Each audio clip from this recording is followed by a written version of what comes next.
हिमाचल प्रदेश सचिवालय सेवाएं कर्मचारी संगठन के नवनिर्वाचित पद अधिकारियों को आज सचिवालय परिसर में शपथ दिलाई गई। समारोह में मुख्यमंत्री सुखविंदर सिंह सुक्खू भी मौजूद रहे। मीडिया से बातचीत करते हुए मुख्यमंत्री सुखविंदर सिंह सुक्खू ने कहा, प्रदेश के सरकारी कर्मचारियों का 12% डीए देय है, लेकिन पिछली भाजपा सरकार के कार्यकाल की देनदारियां भी कांग्रेस सरकार पर थोपी गई है। पिछली सरकार 75,000 करोड़ का कर्ज छोड़कर गई है। हमने चालू वित्त वर्ष में 4400 करोड़ का कर्ज लिया, जबकि हिमाचल के कर्ज लेने की सीमा को केंद्र ने घटाकर 6600 करोड़ कर दिया है। मुख्यमंत्री सुखविंदर सिंह सुक्खू ने कहा कि पूर्व सरकार के 5 साल के कार्यकाल में हुए घोटाले अब सामने आ रहे हैं। क्रिप्टो करेंसी घोटाला, कर्मचारी चयन आयोग भर्ती घोटाला, पुलिस भर्ती घोटाला पूर्व सरकार की देन है। वर्तमान सरकार पूर्व सरकार के घोटालों की जांच कर रही है और जनता के जो पैसे फंसे हैं उन्हें भी लौटाने का प्रयास कर रही है। इसी के साथ सीएम ने कहा कि सरकार वाइल्ड फ्लावर हॉल के मामले पर अपना पक्ष मजबूती के साथ रख रही है, जिसमें हिमाचल के हितों को वरीयता के आधार पर रखा गया है।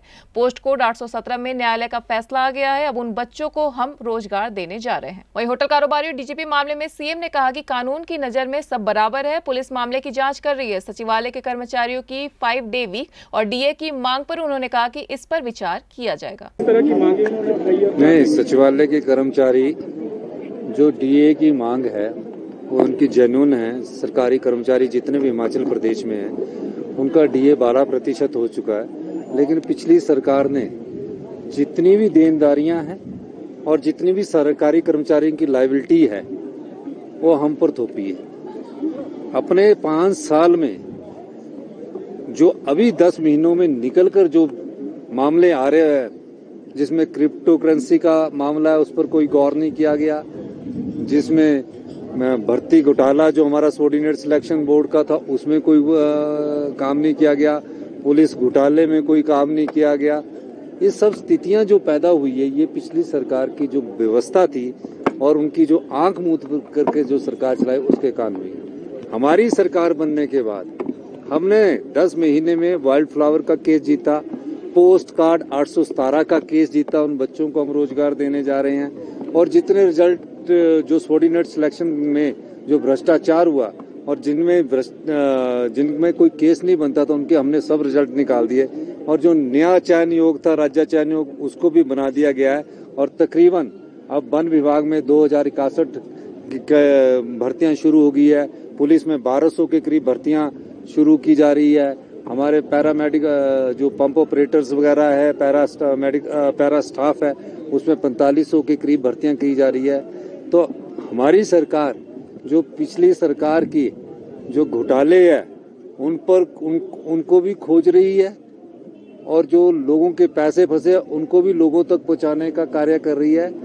और पिछली सरकार सिर्फ अखबार में स्टेटमेंट के माध्यम से भ्रामक बयानबाजी कर रही है। चाहे माइनिंग का 100 करोड़ का घोटाला है, उसका वो पता लगा है कि कईयों के पास माइनिंग लीज ही नहीं है, कईयों के पास कंसेंट ऑफ ऑपरेशन नहीं था कि उसको चलाने की जो परमिशन देती है पोल्यूशन डिपार्टमेंट वो ही नहीं था, कईयों का माइनिंग प्लान ही नहीं बना हुआ था। और इस तरह से वो जो घोटाला है वो अभी काफी कुछ निकल रहा है। तो सारी चीजों के हम इंक्वायरी कर रहे हैं। ये तो एक रावी बेसिन पर जो लापरवाही के कारण, माइनिंग डिपार्टमेंट की लापरवाही के कारण जो ये नुकसान हुआ है, सरकार उसका भी अध्ययन कर रही है। कि मैंने पहले ही कहा है कि कोई गलत नहीं होना चाहिए, किसी पर ना गलत आरोप लगना चाहिए और ना किसी के साथ आरोपी के साथ गलत होना चाहिए। उसकी फैक्ट्स जब आएंगे तो चाहे कानून के सामने कोई मुख्यमंत्री हो, कोई डीजीपी हो, सब पर कार्रवाई संभव है। लेकिन अभी फैक्ट्स जो है वो सारे फैक्ट्स के पुलिस अध्ययन कर रही है।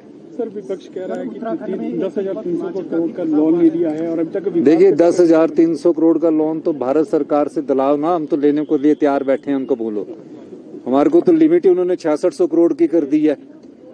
ओल्ड पेंशन के कारण उन्होंने 1780 करोड़ रुपए हमारे रोक दिए जो हमारे लोन में मिलना चाहिए। 10,000 करोड़ रुपया अगर लोन में इस फाइनेंशियल ईयर में हमने कहा है कि 4400 करोड़ रुपया लोन लिया है और हमारी लिमिट ही सिर्फ 6600 करोड़ रुपया है। मतलब हमारी लिमिट ही 6600 करोड़ रुपया, तो 10,000 करोड़ रुपया लोन कहाँ से ले लिया? ये जो हर महीने हम ले रहे हैं तो उसमें 4400 करोड़ रुपया ही अभी तक लोन लिया है। अगर वो 10,000 करोड़ दिलाएंगे तो सरकार उसको